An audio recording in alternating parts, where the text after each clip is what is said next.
Hey guys, how's it going? This is Sean again with another episode. So, in this video, today we're going to be talking about the top 5 common mistakes that my students made this week in our classes. All right? Buckle up, it's going to be a fun show.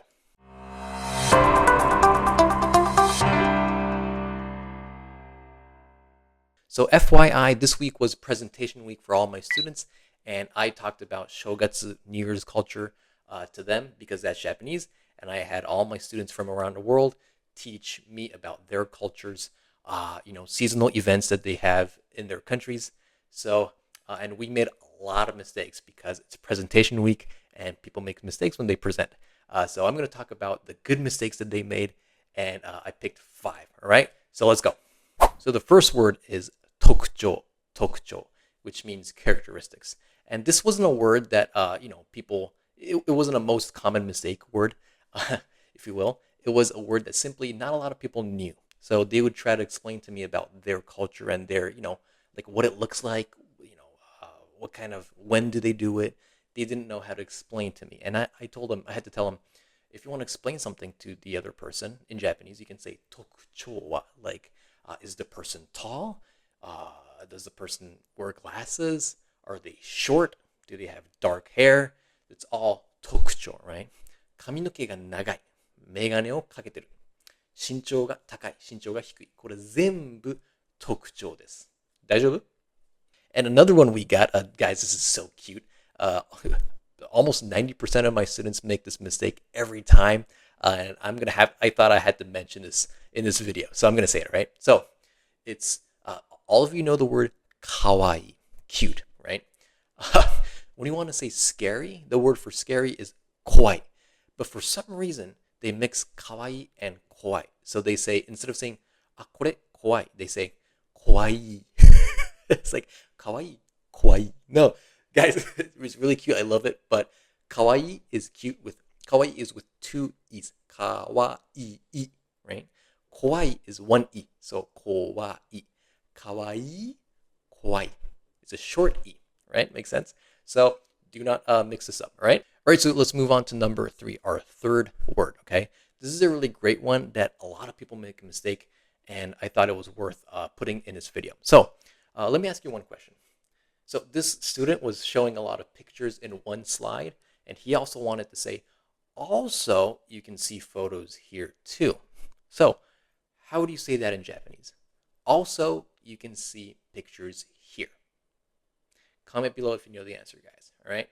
Anyways, in English, it would be also, comma, and then you explain, right? So, also in Japanese is like mo. So, if I had some ramen, but I also want some udon, I can say ramen tabeta. Udon mo hoshi. I also want some udon, right? So if you say mo, it means also. So this student said mo. ここに写真が見えます。Also, you can see a photo here. I'll do it again. も、ここに写真が見えます。Now, in English, that makes sense. That's a very English word order, right?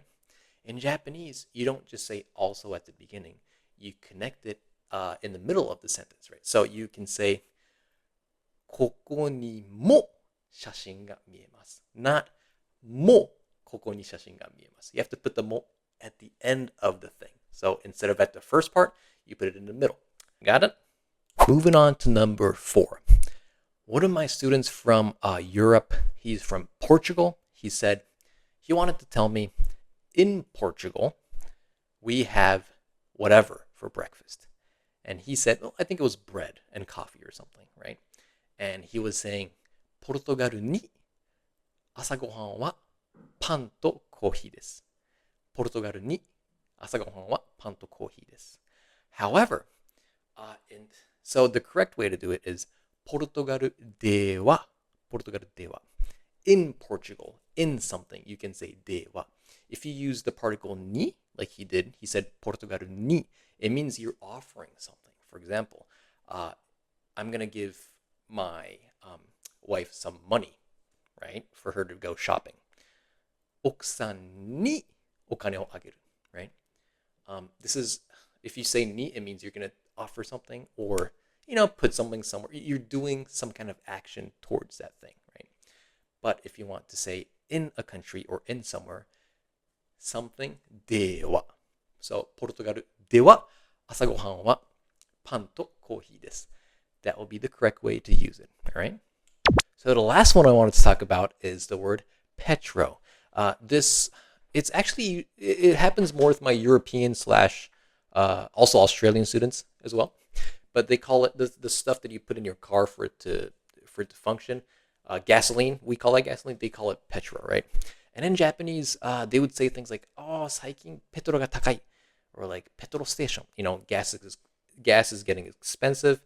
In Japanese, that's ガソリンが高い. Okay, and frankly, I mean, I guess in other English countries, it'll make sense if you say petro, because it kind of makes sense. But for Japanese, if a Japanese person hears that, I think it won't. They'll be a little like, "Oh, what is this guy talking about?" It also kind of sounds like Pedro, like a Latin name.